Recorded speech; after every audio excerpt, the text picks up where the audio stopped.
Good evening, ladies and gentlemen. My name is Dr. Osaze Joshua Basekio Semenge. I'm glad to have you here once again in this session of Zoom. I will be talking about disaster management. Kindly note that this program is going to be recorded, and our guest speaker is going to be Professor Edwin Osawe Igwisi. He has always been here with us talking about disaster management, and today is not going to be different. I want to believe today is even going to be more powerful than other days. Please pay attention. I also want to remind our guest speaker that we have students from other countries, so it's not going to be a Nigerian student affair. So when you discuss, or have it in mind that you have students from other countries. Please, if you have paid and you're asking about certificate, it simply means that you are not in this program. We just mentioned that. And I don't think this program is for certificate. Please, I think we should just stay to why we are here. Okay, I want to hand over to Professor Igwisi. Prof, as usual, you don't need a slide. Just tell us about disaster management. Let's get to know more about it, why we should do it, why it is important we all become part of it, whether we are students, whether we are lecturers, whether we are in disaster management or not, why everybody needs to be part of knowledge sharing in disaster management. And any other thing you want us to know, then we'll ask you those questions, and that's all. Thank you, sir. Over to you, sir.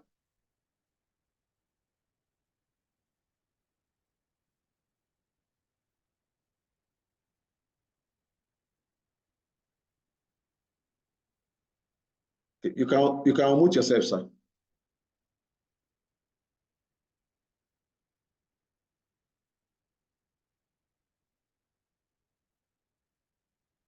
Okay, sir, you can unmute yourself. Okay. Good evening, distinguished ladies and gentlemen, distinguished participants. It's a pleasure having you once again. My name is Professor Edwin Osawe Igwisi. I work with the Center for Disaster Risk Management and Development Studies here in Ahmadu Bello University in Zaria, Nigeria. I teach at the center, and we do all the things we are supposed to do at the center here. We've been in this business now for quite some time, and we've trained quite a number of students across the globe on this issue. And today I would like to just give you a brief rundown of what disaster risk management is all about. One of the reasons why we teach disaster risk management, it's because we want people to be knowledgeable in what disaster risk is and how to manage disasters at your own end. One of the things we teach students is that disaster risk management, it's everybody's business. You know, it's not meant to be a problem for only the authorities. You know, the authorities are involved, but we know as individuals in our communities, we also have crucial role to play in managing disasters. In Nigeria, for example, we have about 4 layers of disaster management. At the federal level, we have the National Emergency Management Agency, that's NEMA.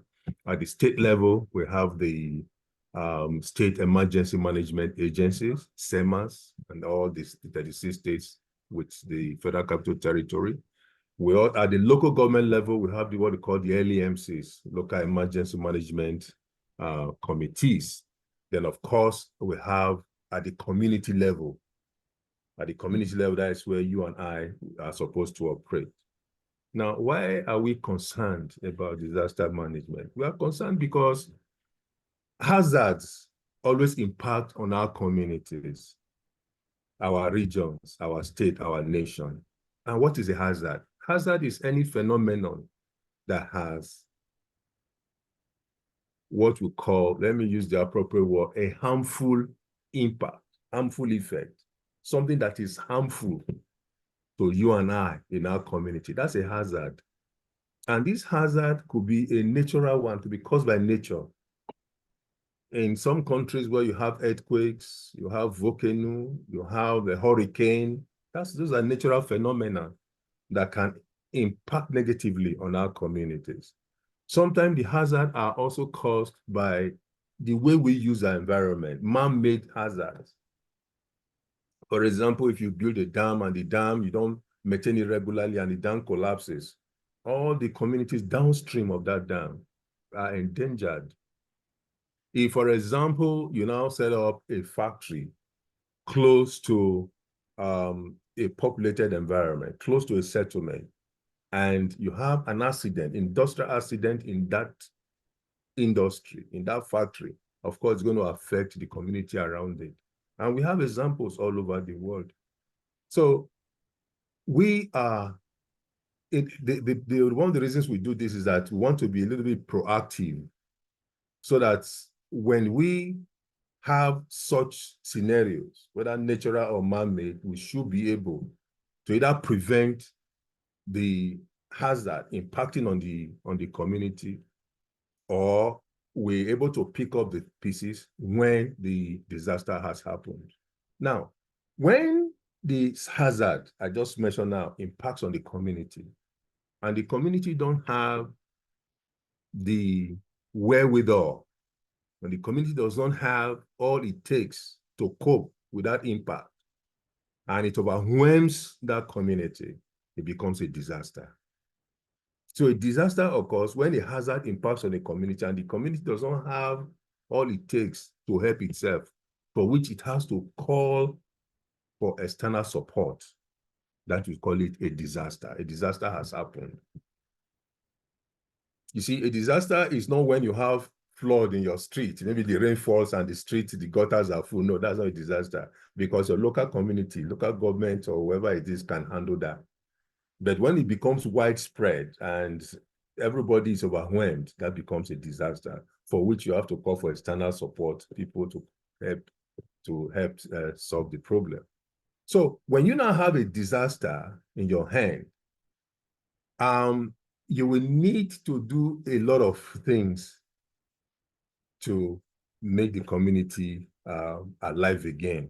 Because what disaster does is that it disrupts the economic flow in the environment. Economic flow would mean your livelihood, economic activities, the tailor shop, the barber shop, the hairdresser salon, the local market, the shopping mall, and all of that. That's economic flow.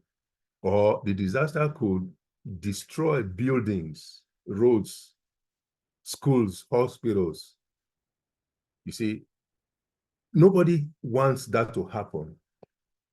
Now, before a disaster will get to that level, there are three key issues that are involved. First, there has to be the hazard, like I said earlier. Two, you have to have the community, apparently a vulnerable community. Then, thirdly, you have to have some form of capacity. And that's one of the things I talked about when I was defining a disaster. So for us to manage this disaster, the disaster risk, we call it disaster risk because it's like the disaster has not happened, but there is a probability that the disaster will happen. That's why we call it disaster risk. Now, to handle that, there are about 5 things we need to quickly do. One, we could prevent it from happening, or we could mitigate it, or we could prepare for it, or we could go into what is called response and then recovery. After recovery, you may have a need for rehabilitation and reconstruction. It depends on the magnitude of the disaster. So that is what we call the disaster management cycle. Let me take that again. For us to be able to manage the disaster, assuming we know that disaster is likely to occur, the probability of a disaster happening in an environment is high, which is called disaster risk. We need to do go through some processes, 5, 6 processes. 1, we could try to prevent it. It's preventable. 2, we could try to mitigate it, to reduce it. That's mitigation means reduction. Or we could try to prepare adequately for it. Now, one of the things I tell my students is that you try to prevent it and you try to mitigate it, and you find that the probability of the thing occurring is still there. Then you prepare for the worst. There's preparation stage. Now you go after preparation, you go to what is called the response. The response is when you now take the emergency response team into the scene and try to get them out. Now, the response phase finishes when you think all the lives have been saved, then you go into recovery, picking up the pieces and whatever.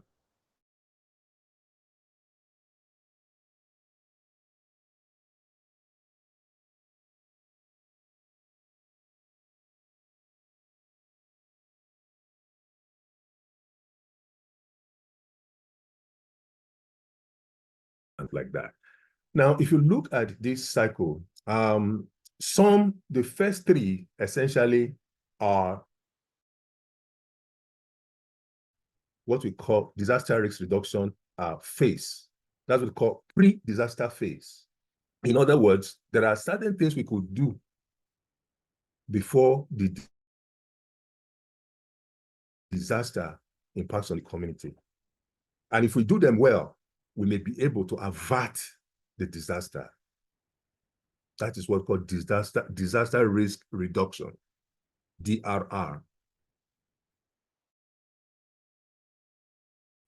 So these are the prevention, the mitigation, and the preparedness. If we do them well, we may not have a disaster on our hands. I will come to that very soon. We'll get back on that. Then the other 3, the 3 arrows, the response, the recovery, and the rehabilitation are things we do after the disaster has occurred. So you have 2 big sets of activities. The set you do before, pre-disaster, and the set you do after the disaster. So the pre is what we call the DRR, and the post is what we call emergency management. So in the pre is more or less like, doing some research, doing some academic work and all of that. It's not very glamorous. These are things authorities do that you don't even see them. They don't capture headline in newspapers and stuff like that. But the emergency management, the disaster management, the DM, it's the one that carries front page attention. You are carrying blankets, you are carrying water, you're carrying Indomie, food stuff and all of that to victims. Of course, the media and everybody will be there and you see all of that. But all those things can be reduced. We can actually prevent those things from happening if we do the DRR very well. Now, let me talk a little bit about this DRR thing you are talking about. The DRR, like I said, is about prevention, is about mitigation, and it's about preparedness. When we're talking about prevention, what is it that we are talking about? 1, we are talking about public enlightenment, awareness.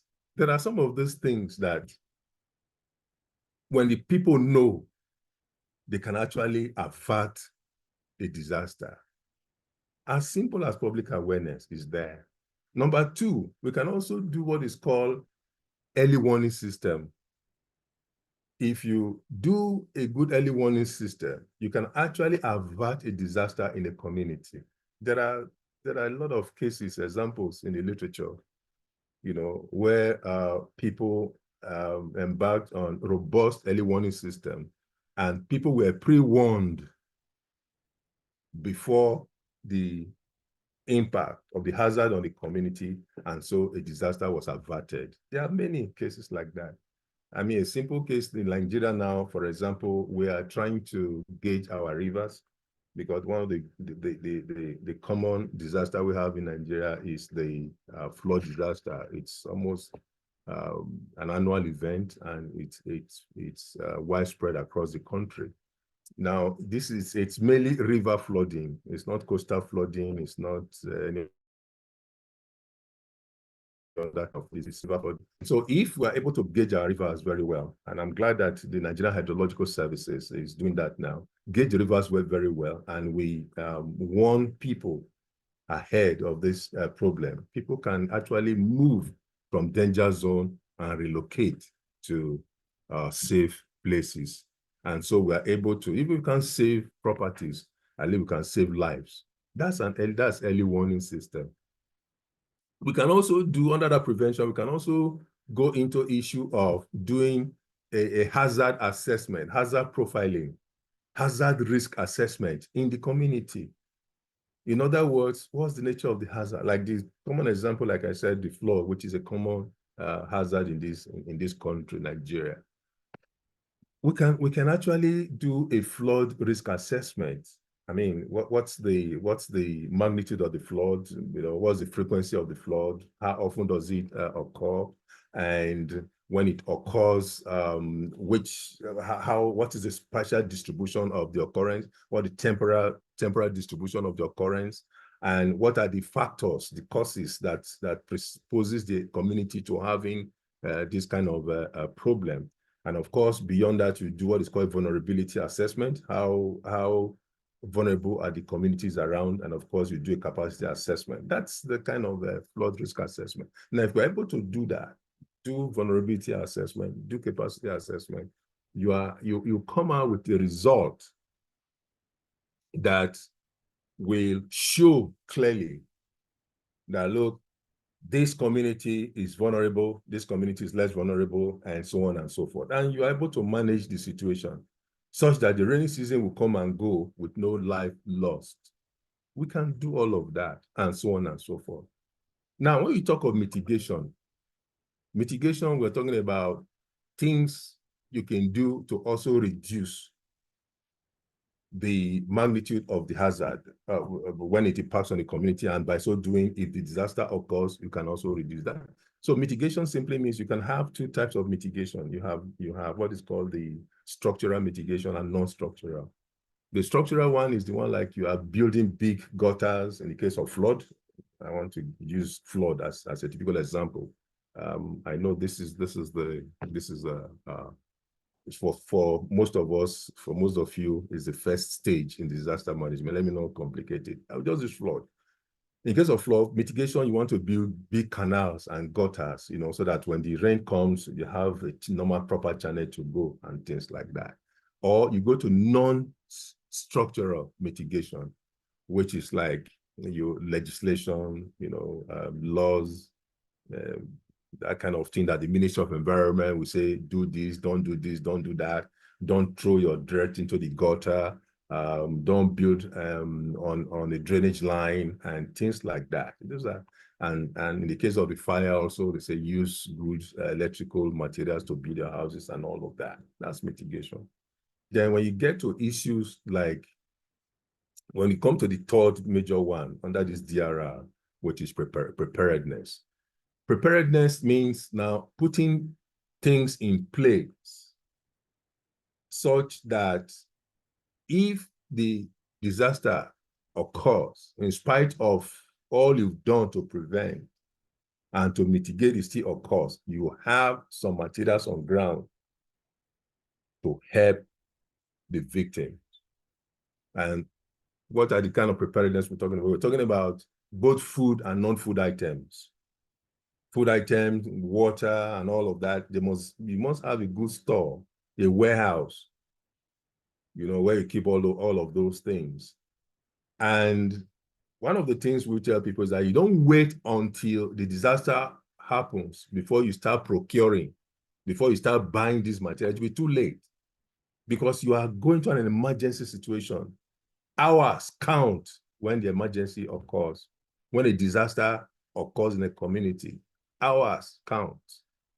So you have to have a place where you keep all this stuff, whether it's food materials, medical material, that's the non-food items, you know, all kind of medical stuff and light, fuel for those who need fuel, for the emergency vehicles, and all of that. You need to stock those stuff. That's preparedness. Now, let me tell you a little story about some of these major hazards, which we thank God we don't have them in Nigeria, but maybe in some other countries. I know it's an international audience I'm speaking with. The hurricane season that happens in the United States of America, in some parts of Europe and America, it's a tropical storm that starts around June and goes into September and so on and so forth. What happens is that no science can prevent a hurricane. No science can prevent it. It will come. So what the United States people have done, the United States government, the United States FEMA, the United States FEMA, is that they have a good early warning system. What that does is that it's able to know when the hurricane starts using their satellite. They're able to know when the hurricane starts in the Atlantic Ocean, and they're able to track it as it propagates towards the coastal area of the United States. Then they know from calculations, projections, they know when to make landfall, and where they know where to make landfall. And what they do is that they warn people who are likely to be along the path of the hurricane to move and all of that. So that's an early warning system, and it has worked tremendously for them. And of course, they are also able to support the people. They move people to safe areas, maybe a good football stadium. And there, the preparedness, they've made all the materials they've kept, they take to them blankets, water, and medication and all of that. So those are the things we can do in terms of disaster risk reduction. Those are the preventive side of it. Now, let's transit to the disaster management, DM, side of it. Now, you've done all of this and the disaster still occurs. The disaster, ground zero, everything has scattered. What you do, you go first to emergency response. So there should be in our communities, there should be people as young secondary school, primary school, who are taught, how to rescue victims. We call it search and rescue. You don't have to wait for the authorities. Sometimes the authorities will be far from your community. That Boy Scout, Guest Guide, Boys Brigade, and all of that, we can call them any other name besides those known names. And you can teach them, how to help out, maybe go into places to get people out, if it's a flood thing, you can teach people how to swim and how to use some boat or something to get people out and take them to safe places. That's the response. Until the authorities come with much skill and specialization, they will do the response, come with their ambulance vans and all of that, and the medics and the paramedics and all of that. So that's the response stage. At the response stage, we are interested first in lives. Lives, that's the key. Lives, that's the response stage. We are not really interested in maybe some jewelries that are kept somewhere, or some money, some dollars you kept somewhere as a last card in case, things get bad and all of that. No, life first. Life, that's the response stage. Then that stage is usually for 2-3 days, because after 3 days, it's believed that whoever is trapped in a rubble, collapsed building, somewhere inside water, may not be alive anymore after about 3 days. So after that response stage, you transit, you change over to recovery. It's at the recovery stage, you try to see how you can put the economic flow back again, how you can restore back the infrastructure, like the roads. If there are debris on the road, you want to clear them. And if the hospital, for example, the clinics are not working, you want to see how you can put them together again and to restart the local hospital, the local schools, and all of that. That's the recovery stage. And of course, from there, you now go into rehabilitation or reconstruction. You want to build back the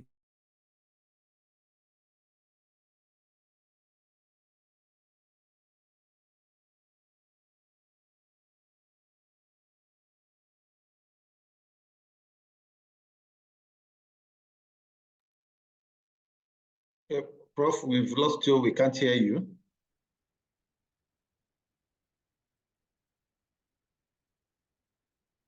Are you there, Prof?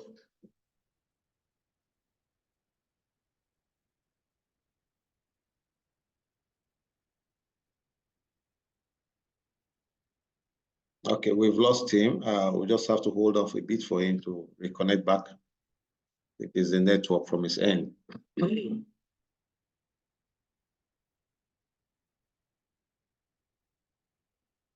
Okay, we've lost him. Let's give him some few minutes to reconnect back.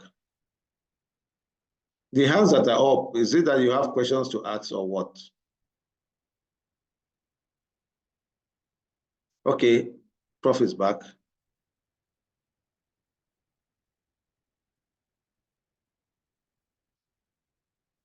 Prof, you are back, but I think you can leave and come back again.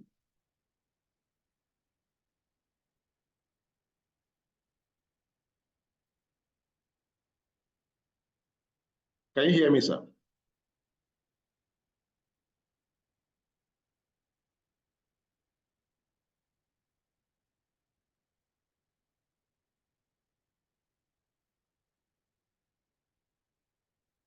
Okay, over to you, Prof. You can unmute yourself, Prof.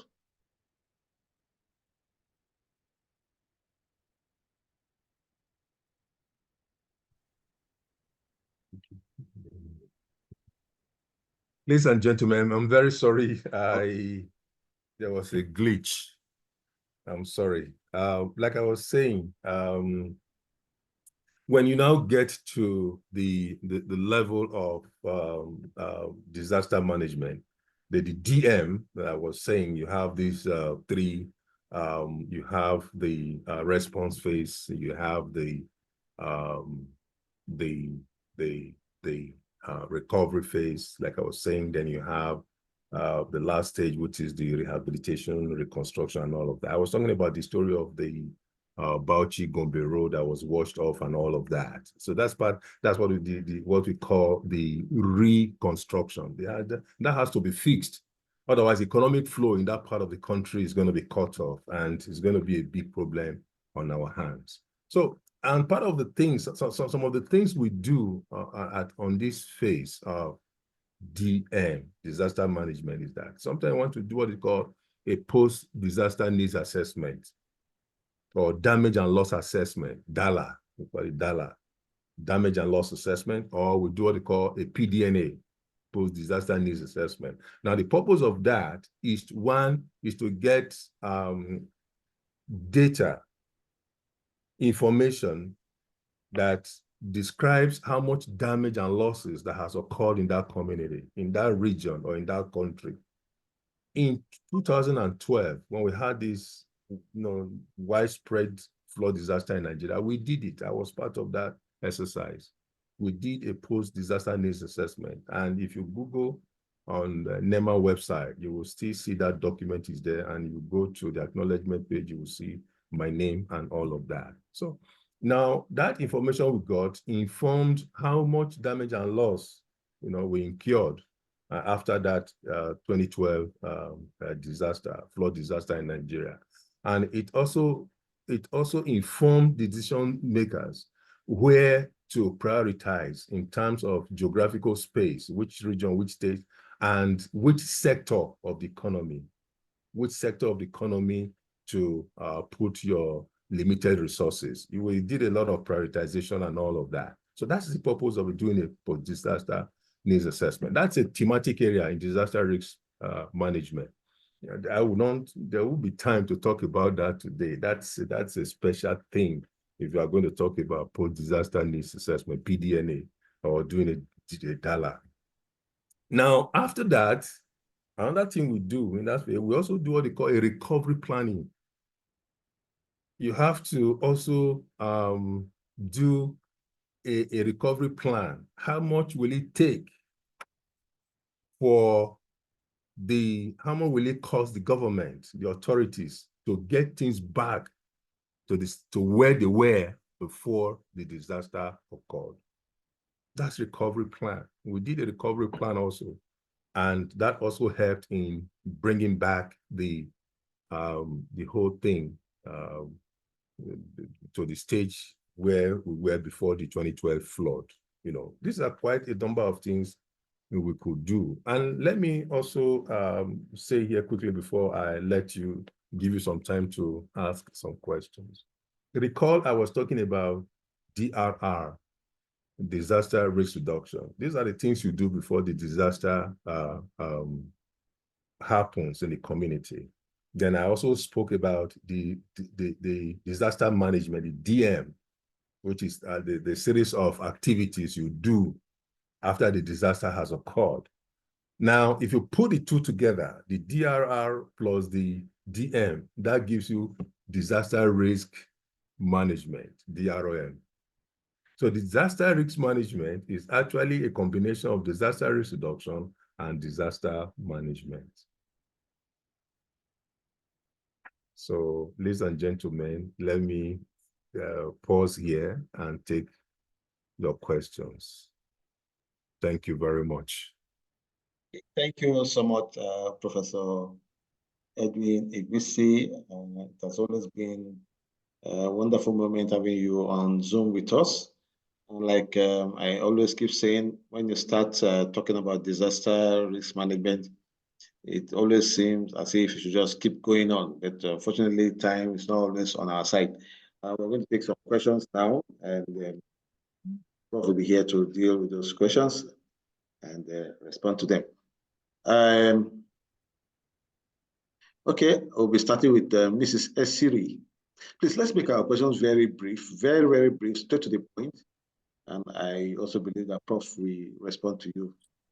My question is not really related to disaster management. It's related to what they call it, the thing we are supposed to do for caregiving. We are supposed to do internship. Madam, please, I think there's a class where you are doing your program. You can private chat all the admins in that class. At least once somebody will respond to you. Okay, thank you then. Okay, David Thomas.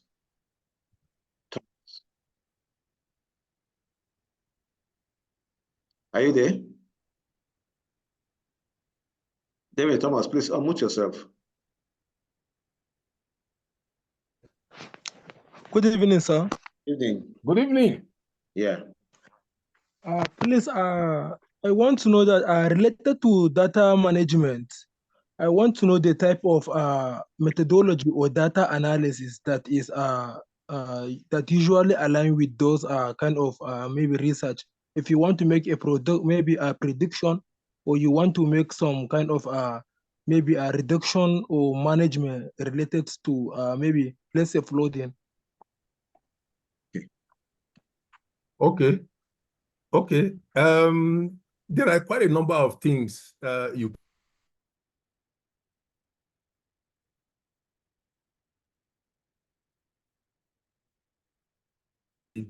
the data you could use, you would need data from the river basin authorities, whichever authority that is collecting data on the river flow. We call it river gauging, because these rivers are supposed to be gauged.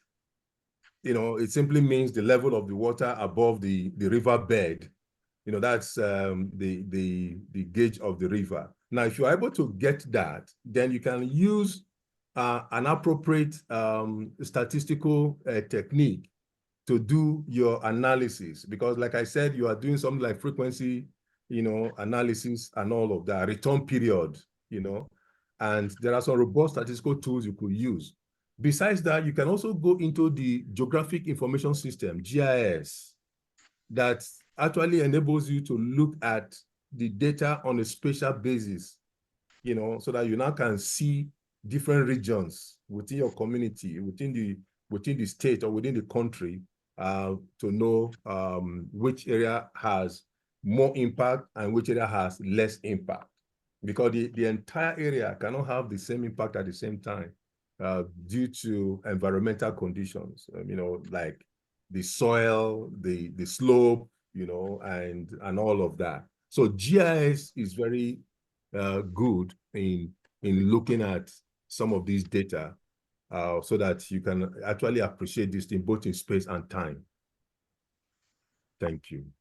Thank you, sir. I believe that you've responded to Mr. Thomas. Okay. We have a lot of hands here. Thomas, I hope you're okay. Yes, I'm okay. Okay, thank you. Okay, Dr. Domenite Naomi Katula. Please unmute yourself. Yes, thank you very much, Prof, for taking us through the disaster management phases, the mitigation, preparedness, response, and recovery. But what can our country do? Because most of the time you find, despite that we have national disaster management authorities in our country, you find for mitigation and preparation, it's like they are not planned for. And sometimes the government just comes in when a disaster has occurred to respond. And after that response, you find even the recovery process. It seems sometimes you have seen people in the media crying. They were located after a flood, and then they had been promised to be taken care of, and they just get forgotten. What can our African countries do to ensure that the national disaster management in our country usually mitigate and prepare that when a disaster occurs after the response, the recovery process can be taken so that the people can be returned to the usual or normally usual situation? Yeah, I'm asking from Kenya. Yes, I wanted to note that I saw your intonation. I have very good friends in Kenya. I was there last in 2016 or thereabout. So how is Kenya today? Yeah, Kenya is good. We are trying, but we have been having so many disasters. We have been having fire disasters by petrol, flooding. We have been having many disasters, and still many people are still displaced, or they have just been relocated shortly, but find now they are crying that what was promised to them is not. Yeah. So what can we do? To respond, Doctor, to respond to your question, you see, it's advocacy. It has to be true advocacy, because the Nigerian situation was like this before. And we in the academics, the Center for Disaster Risk Management, we knew that it shouldn't be like this. We're not solving any problem. We were always reacting to the disaster incident. In other words, we all fold our hands and wait until the disaster happens. Then when it happens, we start carrying blanket and water and food and all of that to the people. We said, no, there are things you could do before the disaster incident. And if you do those things well, you can actually avert or significantly reduce the disaster incident to the extent that no life is lost, and you can even save your properties and livelihood and stuff like that. So through advocacy, we went through the local parliament. You call it parliament in Kenya. We call it National Assembly here. We have the senators and House of Rep. So we spoke to them that, look, they needed to create a DRR department in NEMA, Disaster Risk Reduction Section Department. In NEMA is our National Emergency Management Agency in Nigeria. That's what we call it. I know in your country, it is under the office of the Prime Minister, I think. In Uganda, it's under the office of the Prime Minister also. In our country, it's under the office of the Vice President. So now, like I said, if you do that DRR well, which is about prevention, mitigation, and preparedness, you can go a long way in averting the disaster incident. You can even, you can live in the community and for a long time, you won't have that incident because people become aware under that preparation. You have plans, evacuation plan, you have all kind of things. You have trainings, you have simulation exercises, you have built structures under the mitigation, you have saved materials and all of that. So a lot can be done. So if you do all of that, you don't have to go to the stage of response. Response is like you are waiting for the thing to happen. This response, go into recovery, trying to pick up the pieces as it were, and going to rehabilitation and reconstruction and all of that phase takes a lot of money. But this DRR, like I said, it's an academic thing. It's not glamorous. I said it earlier. You don't see it on the front page of newspaper because it's research. You are doing vulnerability and capacity assessment. That's an academic. The politicians don't like that because it doesn't bring money to them. When you're doing an early warning system, you are developing an early warning system. All that is academic. But through advocacy, you can insist that, look, they should create that. And today in Nigeria, we have a department of DRR, Disaster Risk Reduction Department in our NEMA, in our National Emergency Management Agency. So I think we can solve that problem in Kenya also if there's strong advocacy, and particularly through the non-governmental NGOs and some other non-government agencies. We can do that. And if you do that, I think it's much better. You save a lot of cost, you save lives. Thank you, Doctor. I want to believe I've responded to her properly. Okay, moving on to the next person. Iria Sami Sankara. Please be very brief and straight to your question, please. It's okay. It's a short one. Good evening, sir. Good evening, sir. My professor. My question is on the definition of disaster management itself. I'm getting a little worried.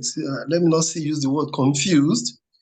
Did you say that until an occurrence or any harmful phenomenon is unable to be responded to, you can't call it a disaster? You can't consider it to be a disaster? Yes. Yes. Okay. Yeah, we'd call that a hazard.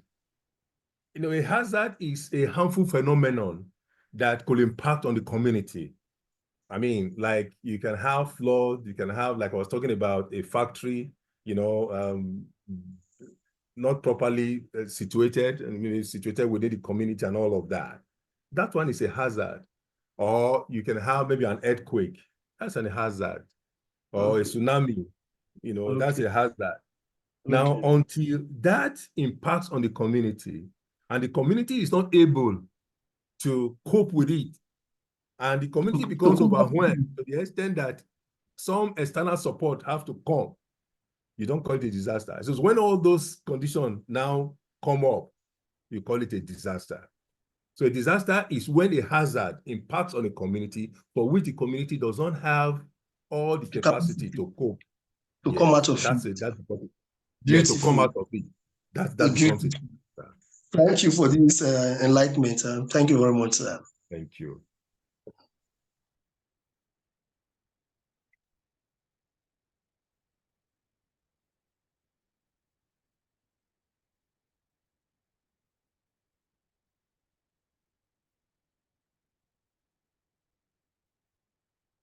Hello? Hello? Hello to you, Kaba Anthony. Hello? Hello. Yes, Kaba Yes, Anthony. Yes, ask your question, please. Yes. Okay, thank you very much for the opportunity. Thank you. Mine has to do with the DALA, that is damage and loss assessment. I want to know. Yes, I want to know how do we do that assessment? How do we do the damage and loss assessment? And what criteria do we use?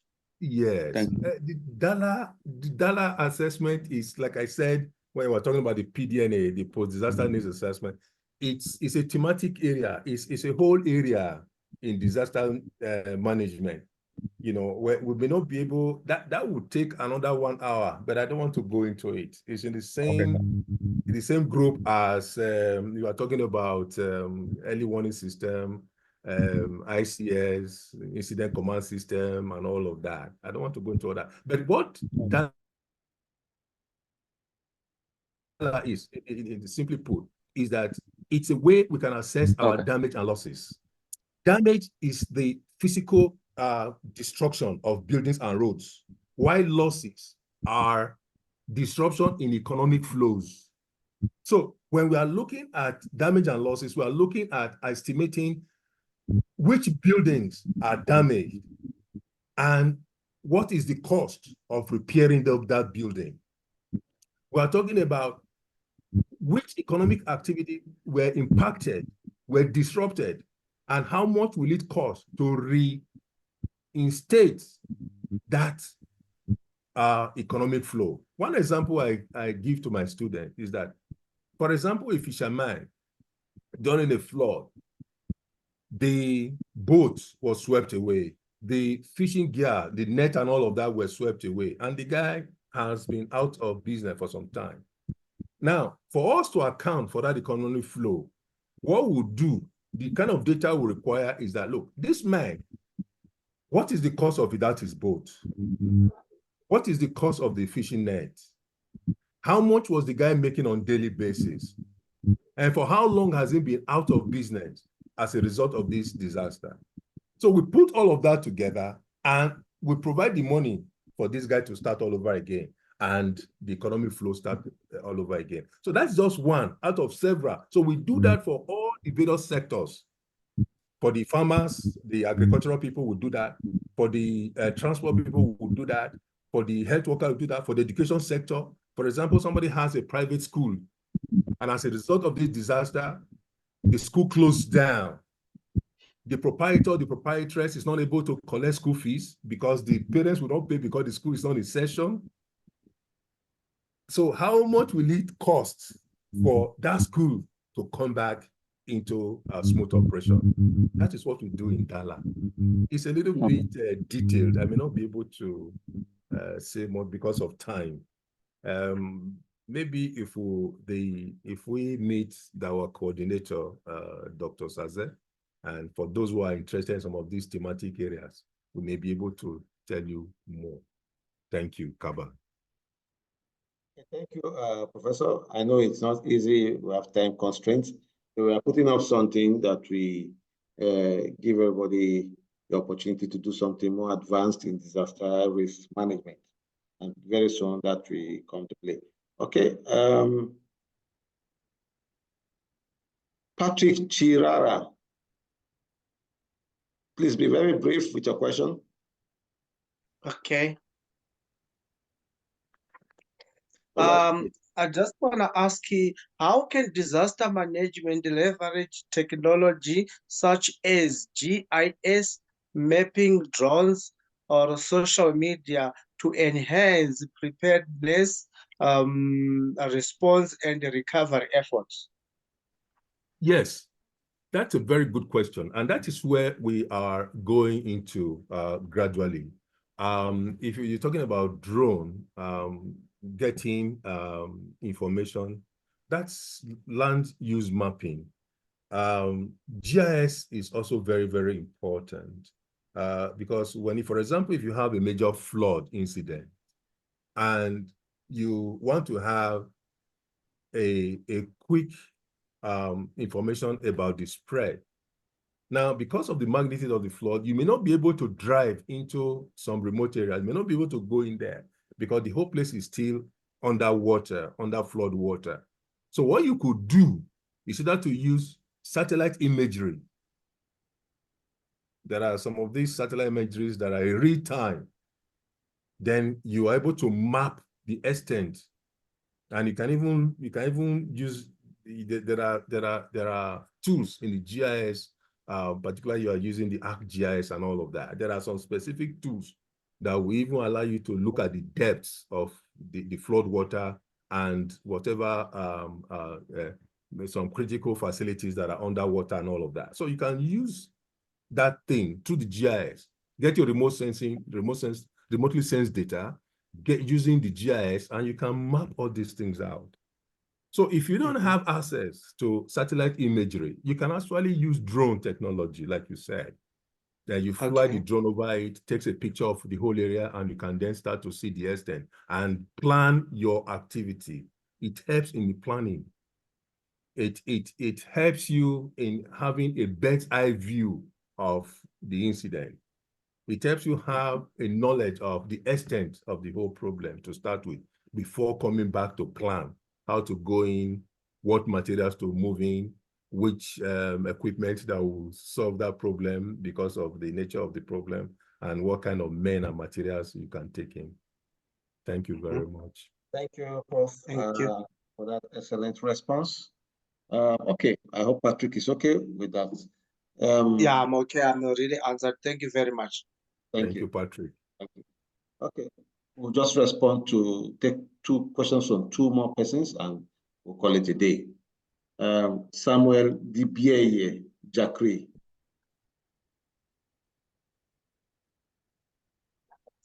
Good evening, Prof. Good evening. Good evening. I must confess, thank you for this wonderful lecture tonight. Thank It you. has been a very great, impactful one. However, a very brief question. I want sometimes get confused about differentiating disaster and emergency.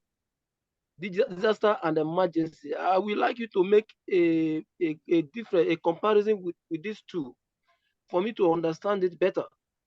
Okay. That is it. Thank you. Yeah, a disaster is the it happens when a hazard impacts on a community, like I said, for which the community is not able to help itself and for which external support has to come. That's a disaster itself. Okay. Now, the emergency is when nobody is able to do anything and support comes from outside. That's emergency stage. Now, the emergency is, to a very large extent, a subset of a disaster. Okay. The disaster is a general thing, okay, which starts from hazard, like somebody asked earlier. So you see, without a hazard, you can't have a disaster. A hazard is the precursor of a disaster. Now, a disaster can be prevented, and you can also manage a disaster. So it's that management phase of the disaster that is called emergency. Let me take that again. The disaster is a big thing which starts from the hazard impacting on the community, and it can be prevented at that point. But when you don't do anything about it and the disaster now occurs, then you go into emergency phase. When the disaster has occurred, it gets into emergency phase. And that's what I called earlier the disaster management. It's like event management as distinct from disaster risk reduction.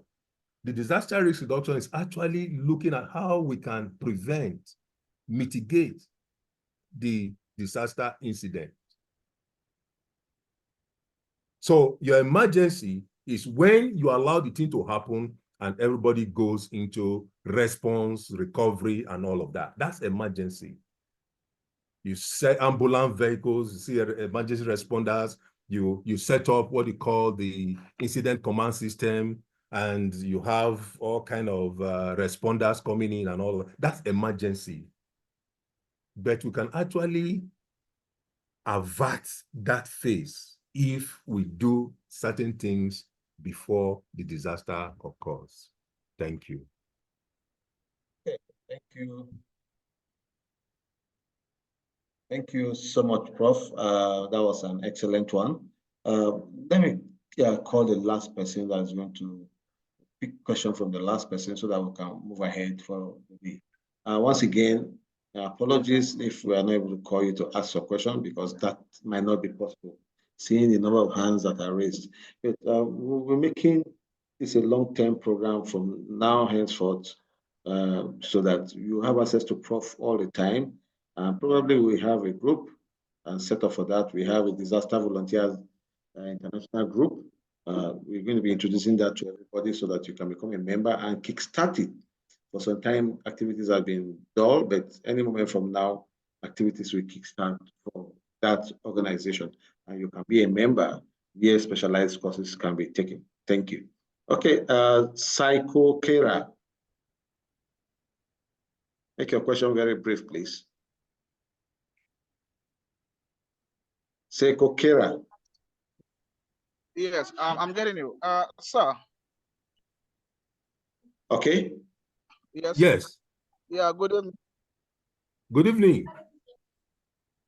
Yeah, sir, my question is, for a nation to prevent disaster. Yes. What are the possible steps for a nation to prevent a disaster, and when it happened already, what are the steps that a government should take to address the nation? Okay. Now, like I said, you can prevent the disaster through several ways. And one of the ways you can do that is as simple and easy as early warning system. Earlier, I described how an early warning system would be in the case of a flood. That's one thing you can do. You can set up early warning system in such a way that you pre-warn the people before the disaster incident. And when you warn the people, people will be safe, livelihood will be safe, and infrastructure will be safe. 2, there should be public awareness, public enlightenment campaign, because ignorance makes people to build houses by the side of the river. Ignorance makes people to do some things that makes them vulnerable to disasters. Ignorance makes people to lose focus on what the authority is telling them. So we can do as many of those things. And again, on the side of the authorities, they can actually do a hazard, vulnerability, and capacity assessment to know which hazards are prevalent in their communities, to know the level of vulnerability or susceptibility of the people to different hazards. You can do that. And you can also do a capacity assessment to know how much capacity each community has. In other words, what do they have? What is available to them to cope with a disaster? For example, as simple as training. Are they trained? Do you have trained personnel? Do you have what is called simulation exercises? That's to say you simulate the hazard or the disaster and see how people will respond. Those are some of the things you can do for prevention. Like I said, for mitigation also, you can actually enact laws, legislation, which are don't do this, you should do this, you do this, you know, don't build across river valleys and all of that. Legislation, that's part of the mitigation. Now, when you've done all of that, you may be able to reduce a disaster incident. You may be able to reduce disaster magnitude. It's not that the disaster will not occur. It could reduce it. Then for the government, when the disaster occurs, they should be able to have trained personnel who will be able to go into response. Because that response phase is very critical, because we are talking about lives, like I said earlier.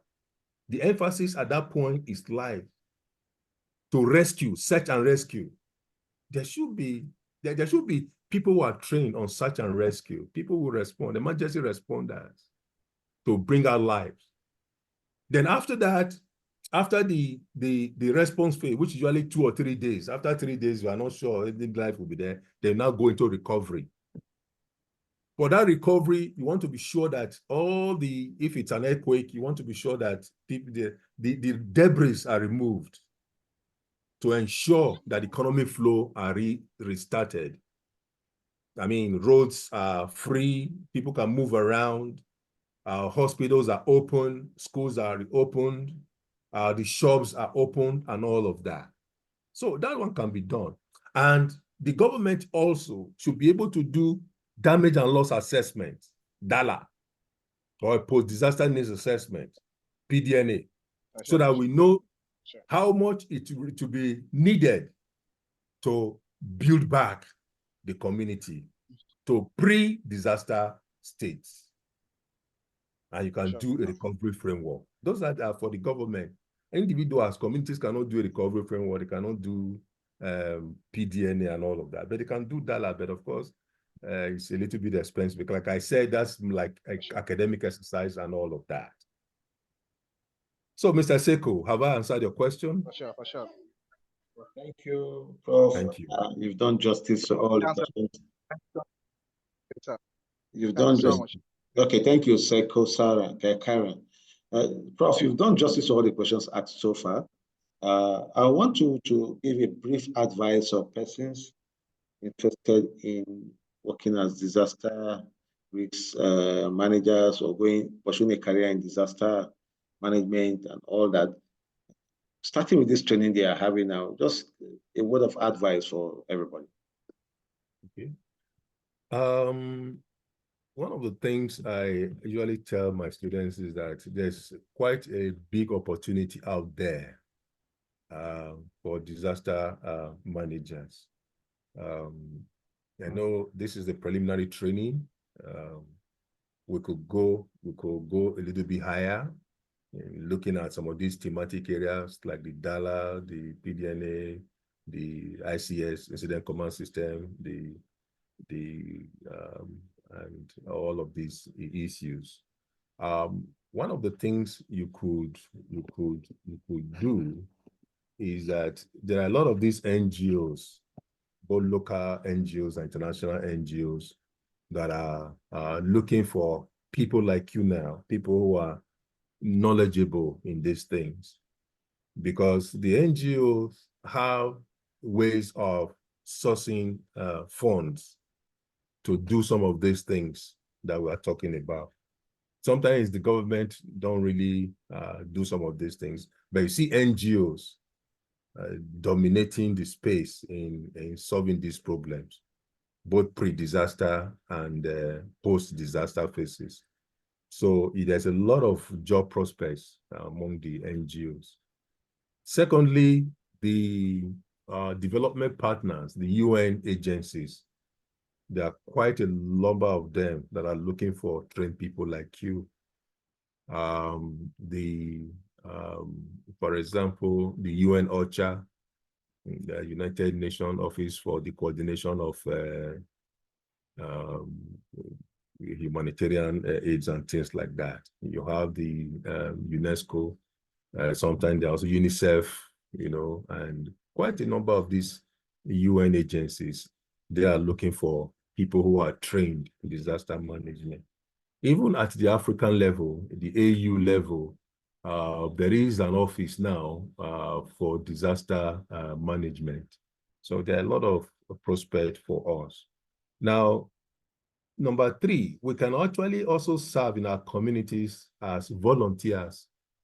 I mean, particularly for those of us who already have jobs, who are already engaged in formal activities. We have our regular jobs and all of that, but we can serve as volunteers, such that once in a while we come together as stakeholders and rub minds, discuss some of these issues, the pre-disaster, how to prevent it, and the post, in case the thing happens, what should be done. So we can serve as volunteers.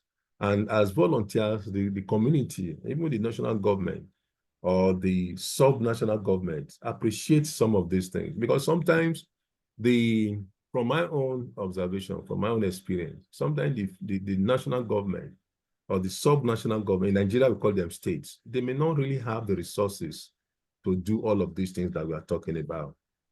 I'm sure if some of them are listening to me now, they might say, Prof, you don't know that this thing costs money. Yes.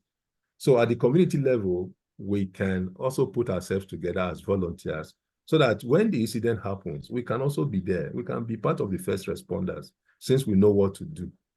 We can set up incident command system, ICS, although we'll not discuss that. Some other time we'll talk about it's a structure for managing an event, a disaster event, you know, and we can also play relevant roles in some of these things, or even at the pre-disaster level. We're talking about VCA, vulnerability and capacity assessment. We can also, although we have not discussed that too, some other time you might look at those thematic areas. We can also serve in those subcommittees, you know, looking at what's the nature of the hazard in our community. Can we do a hazard profiling?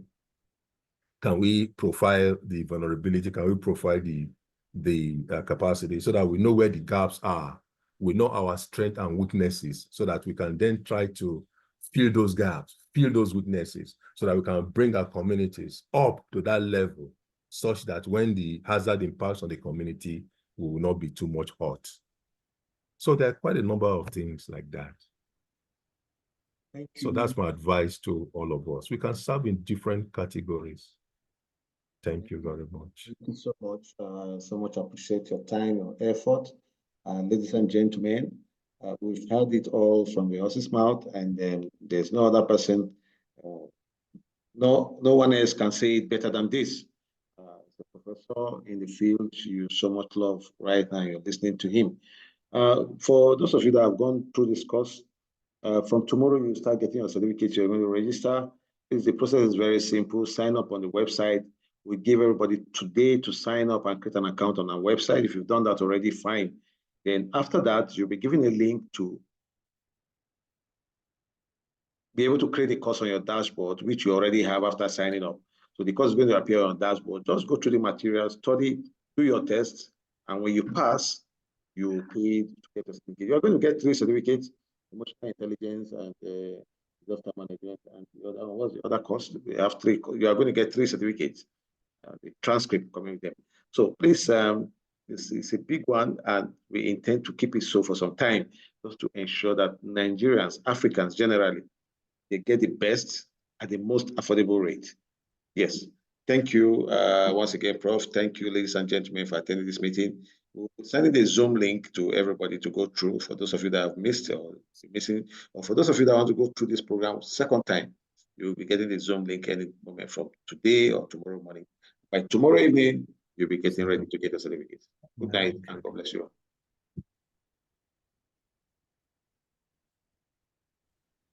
Thanks for your time. Bro. Thank you. Thank you so much. Thank God you. bless Thank you. you. Thank you. Thank you. sir. Thank you. you. Good night. Thank you. Good night. Thank you so much. God Goodbye. bless you. Thank you. Bye. Bye. Thank you. Bye. Good night. Bro. All right.